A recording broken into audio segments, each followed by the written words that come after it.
Good morning, everyone. I am Holly Celiano, and I'm here with my co-host, Dr. Matthew Singer. Welcome, Matt. Holly, it's such a pleasure to do this with you again. It is. So today we're going to talk about what it is to be, or the rules for being a human. And this is passed down from ancient Sanskrit. So the first rule is you will receive a body. And, a lot of people don't understand that. We are not this human meat suit that we walk around in. We are actually a soul that needs a body to be here on planet Earth. So our Mhm. true nature is a soul. That's who we really are. But in order to be on this dimension, we have to have a body suit. Absolutely. And within those rules also, that's where we have to learn to respect and honor this body, Correct. not abuse it and destroy it with things that we've talked about before, fast foods, junk food, not letting it sit on the couch all day, exercising it, moving it, um, engaging it in challenging types of learning tasks, always keeping this body new, and that body will keep rejuvenating itself. Your body is like your car. You have to take your car in for maintenance. You need to change the oil. You need to put new tires on it.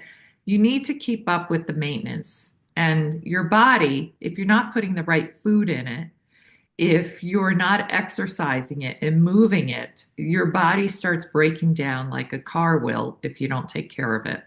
Absolutely. And just like when we take the car to get an oil change, they drain the oil. If we don't detox our body and get that sludge out, it's the same thing as keeping the original oil in.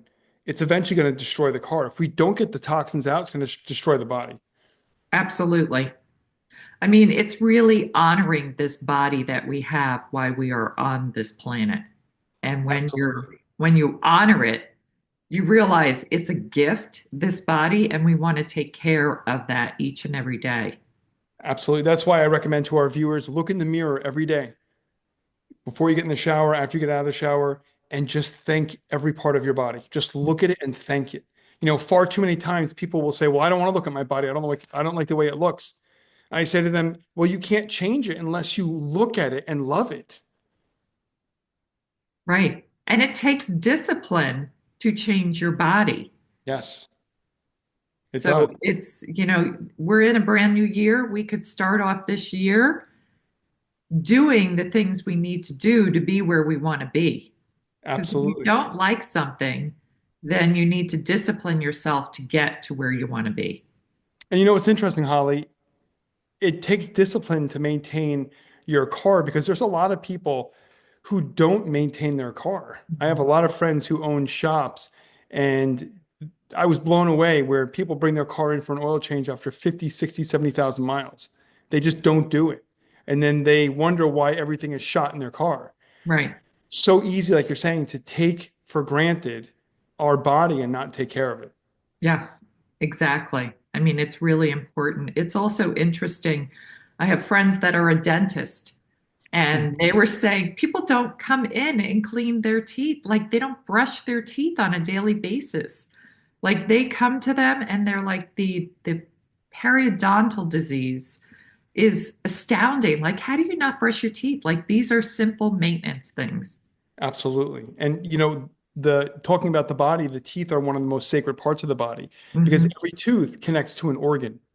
So if that tooth becomes decayed, that decay, that bacteria, those toxins in that decay are going to leach into that organ that's associated with it.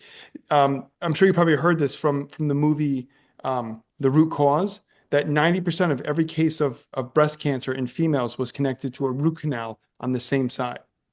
Interesting. So it is so intricately connected. The metals that we put in our mouth, it's so easy where they want to just insert permanent retainers in the teeth. They don't realize that's permanent metal in your mouth, and Hmm. that will leach into the brain over time. They do it to children who are like 13, 14 years old. So when Right. they're in their 80s and they're loaded with heavy metals and they don't know why, it's because they've had a permanent retainer in their mouth. Right. So the second lesson is, or rule, you will learn lessons.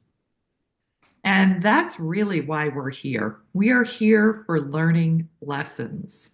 And lessons are not good or bad. Lessons are just lessons. Some may be harsher for other people than, what some people experience, but they're all something we came in that we needed to learn. Yeah. And you know what's so fascinating when you read uh, amazing books on what life is like during our death experience, where you listen to people who have had near-death experience, they all say that they go through the tunnel where they're now reviewing their life and they're realizing that everything they went through was the lesson. Mhm. And one of the ones that stands out, there was a woman who had a near-death experience. She was a nurse, and she had she was experiencing an allergic reaction. Her throat was closing up, and she knew the process, and they couldn't get the EpiPen to her fast enough.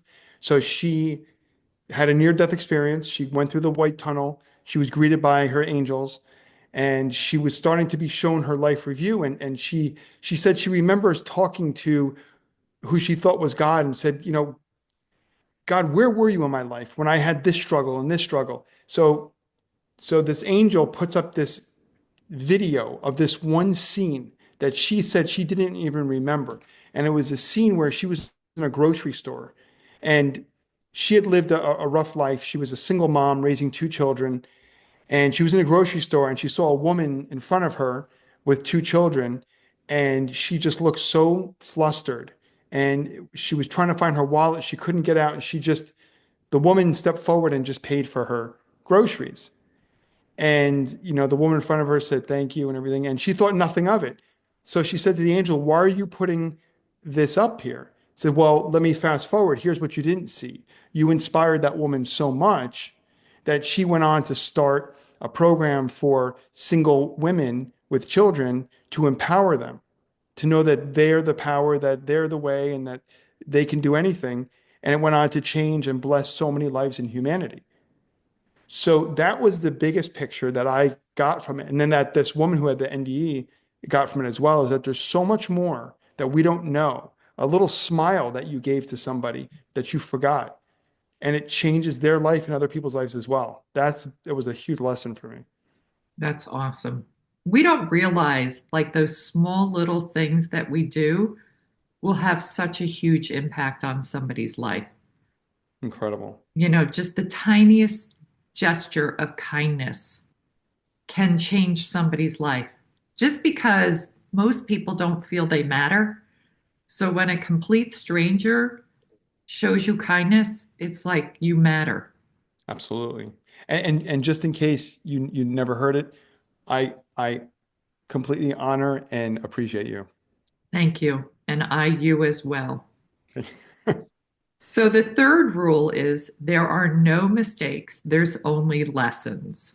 Mhm. And that's a hard one for a lot of people because most people beat themselves up for things that didn't happen the way that they thought it would be, or something bad happened from a decision that they made. But they're really just lessons. They're not bad, they're not good, they're just a lesson, and there's no mistakes. I mean, some of the things that I've looked in my life that I thought were mistakes have been my biggest learning lessons. Absolutely. And that's the genius of the soul is that it's taking us on this journey where at the time we think, how did I get myself into this? Why did I do this? Why did I do that? But then sometimes, as you know, you and I both know, it could take a year, 5 years, a decade to realize, oh my gosh, now I realize why I Mhm. was put into this position, why I had to go through this, or why I chose this. Even Right. though it seemed like it's so stressful at the time, it Yeah. was never a mistake, like you were saying. Right. And that's the big thing for people to just realize it's not a mistake. Nothing's a mistake. It's all for your higher growth. Absolutely. It truly is. And it's like we know this, we say this, it's our higher self that knows way beyond the mountain. It can see over the mountaintop. It knows everything.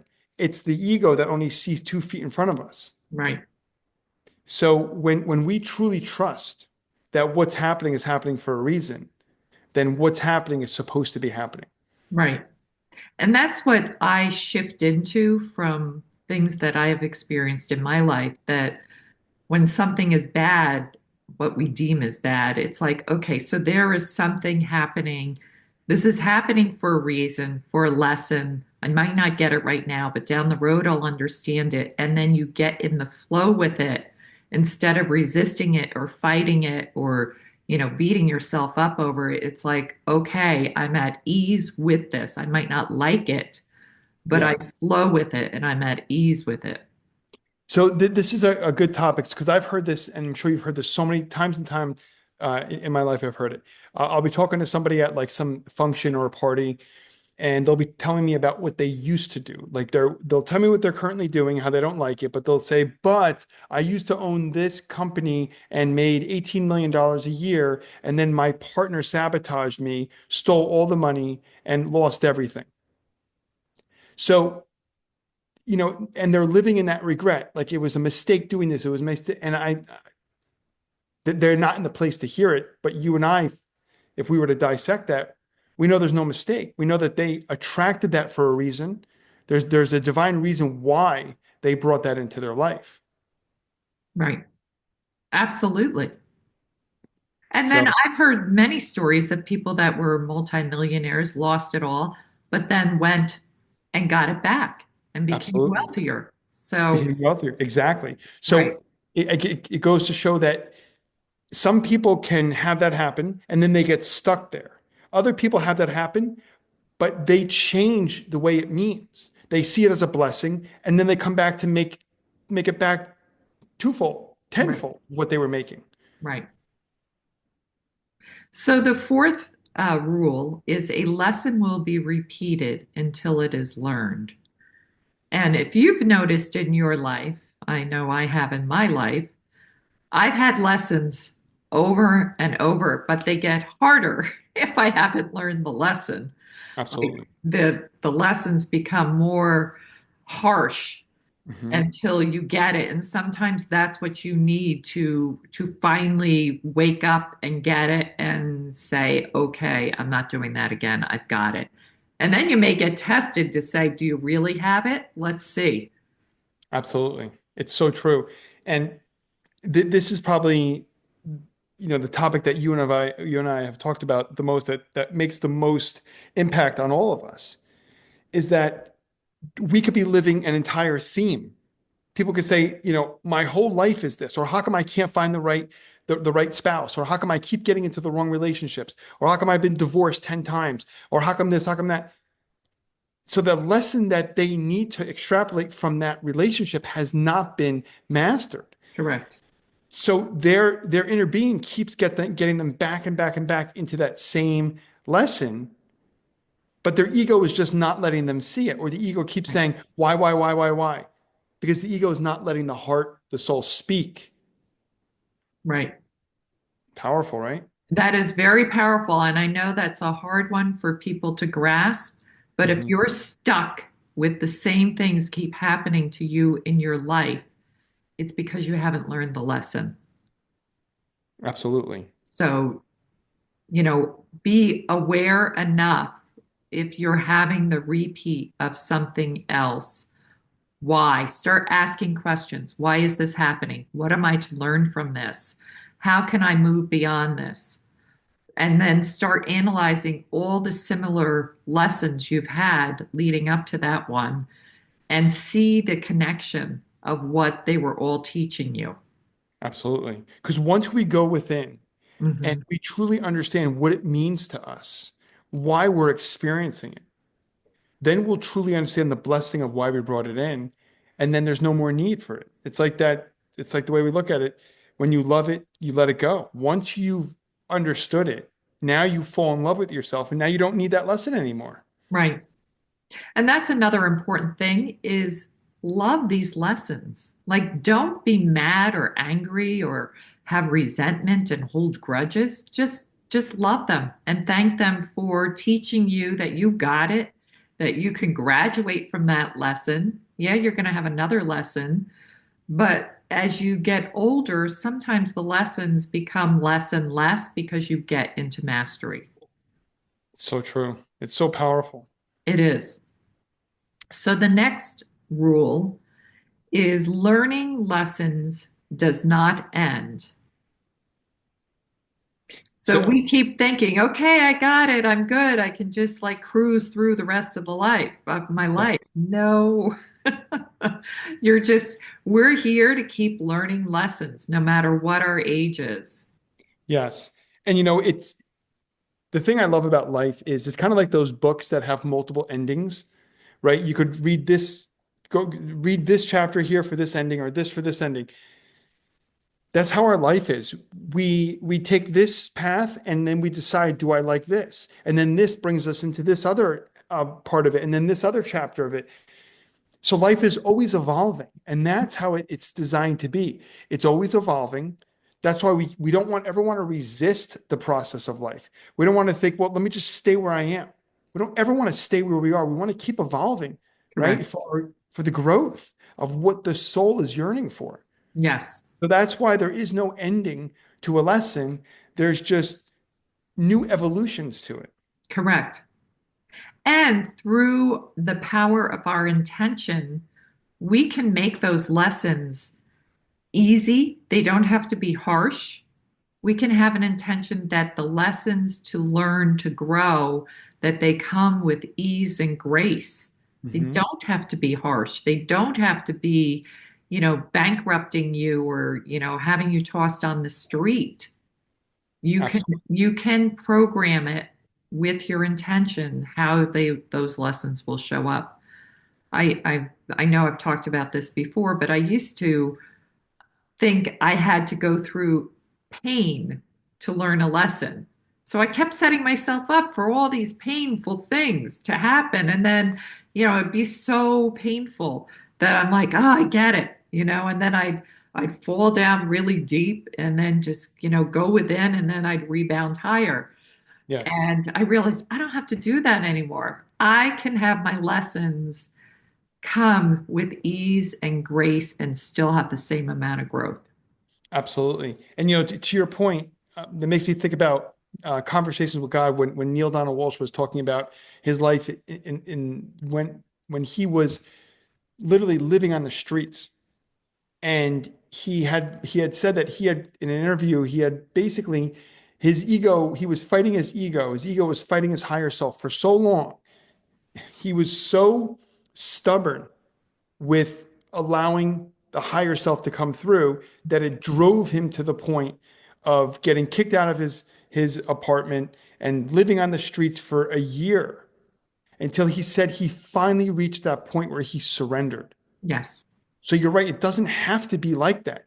Once he surrendered, that's where the flow of life took over again. And then that's where the abundance came in. That's where the ideas came in. That's where the book came in. That's where everything happened. And that's, to your point, that's where I got. I surrendered. I was Yeah. like, I can't stand these painful, gut-wrenching life experiences. And I was just like, God, I surrender it all to you. Like, Yeah. I just kind of gave up.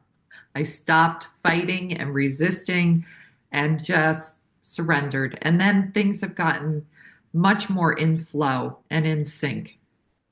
It always does, right? Every time I surrender and I allow, it just, you're in that feeling of that flow. Yes.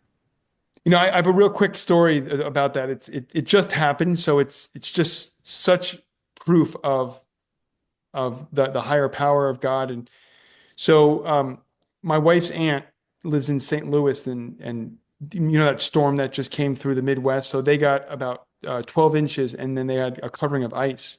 And she's in her 80s now, and she's her and her husband still live in their house, and they have a long driveway. So my wife was talking to her. She said, "You better not shovel your driveway because that's just her personality." So she said, "Well, I've been praying to God for an answer, for something to help me." So when she got off the phone with my wife, she went outside. She was about to start shoveling, and a man pulls up with a truck and a plow, and he was looking for someone's driveway. And she said, "Oh, it's two houses down." And she said, "Can I pay you to plow my driveway?" He goes, "No, no, I'll do it for free." And he goes and Wow. plows her out. So, I mean, that when I heard that story, that's just when we pray, it's always answered. She prays with belief.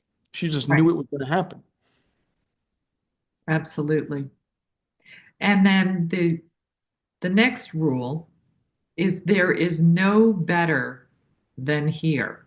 Hmm. And that's a hard one because so many people, and that's not living in the present moment then. If you're always expecting somewhere else is going to be better, or in the future it's going to be better, or you live in the past and grind on things that happened or it was better than it is now. Enjoy the here and the now. Enjoy this present moment because it is a present. Absolutely. And Holly, what's interesting is when we're not in the here and now, we're going to reverse it. We're in the now and the here. And the way the English would say it is nowhere. Right, Right? So if we actually that apart, it's funny how that was kind of like mind controlled, where the powerful word here and now was reversed to nowhere. So right, it's never nowhere. We're always here and now. But if we lose sight of that, we'll think that we're nowhere and we're lost and we're disconnected and we don't have a purpose. And then that drives us to feeling passionless. And it's a horrible feeling. But when we know, like you're saying, everything is here and now and we're always connected, that's where the infinite is. right. And that is, every day realizing you are connected to source. You're connected to every living thing. You're not an island onto yourself. Like Mhm. you're not alone ever. Though I know a lot of people feel alone or they may be shut in. That's because they've lost their connection to source. And when you lose that, you feel alone and isolated. Yes. So now that's a good point. So for the listeners who feel like they've lost their connection to source, let's give them the three best ways to reconnect. What would your first one be? So for me, it would be just to close your eyes and go within your heart space Mhm. and feel the creative presence within your being and just sit still and quiet and see if you can feel the presence of source within your heart. Yes. Another one for me is go in nature. When I go in nature, I feel so connected to source. Yes. It just, I feel such an incredible peace, and nature works in perfect harmony. And I feel like when I'm in nature, I'm working in perfect harmony with all that is. Yes. And and my third one for me would be um, gratitude. If you Mhm. start your day with gratitude and you end with gratitude, then you're recognizing the small little miracles that happen each and every day. And Absolutely. when you can do that, and if you do that for, 21 days solid, you'll see miracles show up in your life. How Absolutely. about for you? So the number one for me always starts out, like you're saying, with gratitude in a meditation. In my meditation, I'm giving such thanks to source, to my higher self that's connected to the source. And the second thing I'll do is I'll pray and I will connect to my angels, to God, to all my higher beings I'm always connected with, and I'll feel that forever connection that's always been there. That the only way that that could be lost is if my ego thinks it's lost. So I'll always reconnect with that. And the third thing I like to do is I like to journal or write to my angels, or I'll journal to myself, and that always keeps me connected to my source. Awesome. So let's wrap up these rules for being a human.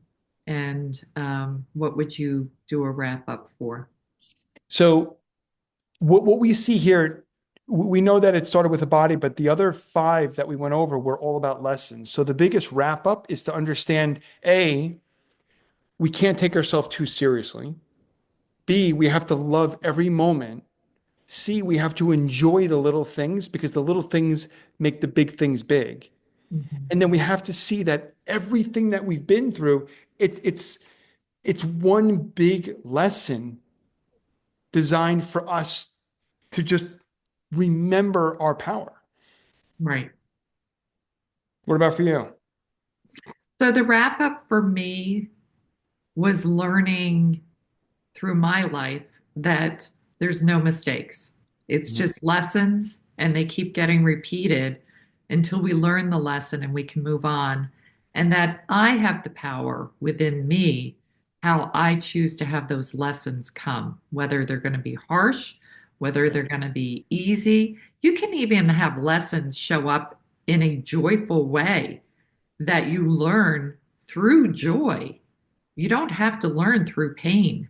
I absolutely. mean, that was my programming. Oh, it's got to be so painful. Yes. Oh boy.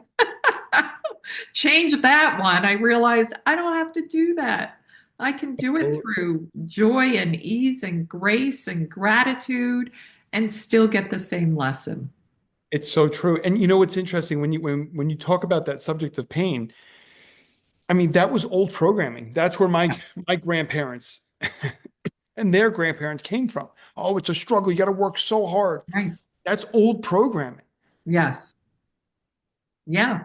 I mean, we're eventually going to move into a higher state of being where we'll just be able to manifest Yes. exactly what we want. It'll happen instantaneously. Yes, instantaneously. And Yes. more and more we're seeing this shift of energy. And it's becoming so much easier to, and I'm sure our listeners feel the same way, that when you're praying, you're seeing things happen faster. When you're meditating, you're seeing it faster. It's this energy is assisting us Yes. in moving forward much easier. Well, time is speeding up. So, what you think about, so you want to make sure that your thoughts, what you're thinking about, are positive. Because if you're thinking even anything negative, you're going to get that really fast as well. So Mhm. keep your thoughts and intentions on what you want and not what you don't want. Because lots of times people put too much energy on what they don't want instead of what they want. Absolutely. And we know the power of it starts with just a thought, and that the creative power is the thought and then the word. So if we're thinking something and saying something haphazardly, we're creating that. Right, So I urge all of our listeners to be so diligent with your thoughts and your words. Don't let one negative thought or don't ever speak one negative thing about yourself. Make that your resolution this year. You're no longer going to antagonize yourself, put yourself down, or be condescending towards yourself. right. Well, that's a great place to end. Well, this was Yes. great. There's six more lessons, and we will finish those on the next podcast we do. So thank you, Matt. Thank you, our listeners, and have a great day, everybody. Bye. Bye bye.